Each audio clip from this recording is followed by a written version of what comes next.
Selamat pagi, perkenalkan nama saya Farani Minarti, kelas C9.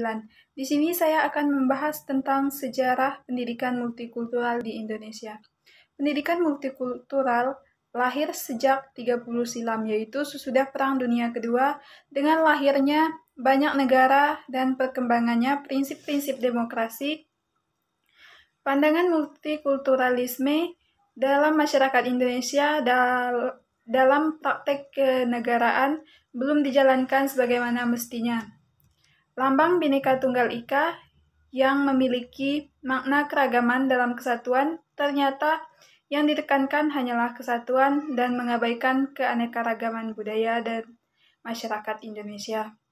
Pada masa Orde Baru, menunjukkan relasi masyarakat terhadap praktek kehidupan keanekaragaman tersebut. Ternyata masyarakat kita ingin menunjukkan identitasnya sebagai masyarakat Bhinneka yang selama Orde Baru telah ditindas dengan berbagai cara demi untuk mencapai kesatuan bangsa.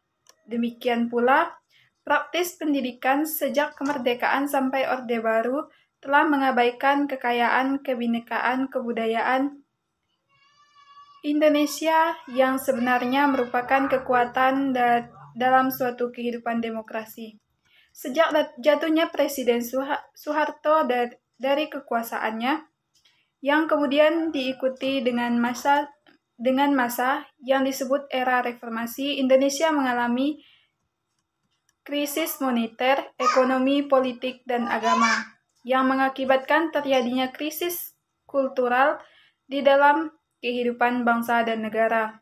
Pada era reformasi, pendidikan dijadikan sebagai alat politik untuk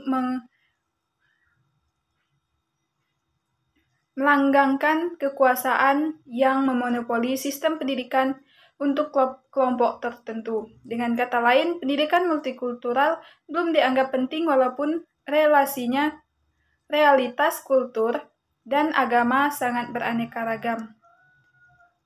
Era reformasi membawa angin demokrasi sehingga hidup kembali wacana pendidikan multikultural sebagai kekuatan dari bangsa Indonesia. Dalam era reformasi ini, tentunya banyak hal yang perlu ditunjukkan kembali. Salah satunya mengenai kurikulum di sekolah kita dari semua tingkat dan jenis. Apakah telah merupakan sarana untuk mengembangkan multikultural? Selain masalah kurikulum, juga mengenai otonomisasi pendidikan yang diberikan kepada daerah agar pendidikan merupakan tempat bagi perkembangan kebinekaan kebudayaan Indonesia. Pendidikan multikultural untuk Indonesia memang sesuatu hal yang baru dimulai. Indonesia baru mempunyai pengalaman mengenai hal ini. Apalagi otonomi daerah juga baru disampaikan. Oleh sebab itu, diperlukan waktu dan persiapan yang cukup lama untuk memperoleh suatu bentuk yang pas dan pendekatan yang cocok untuk pendidikan multikultural di Indonesia. Bentuk dan sistem yang cocok bagi Indonesia bukan hanya memerlukan pemikiran akademik dan analisis budaya atas masyarakat Indonesia yang pluralis, tetapi juga meminta kerja keras untuk melaksanakannya.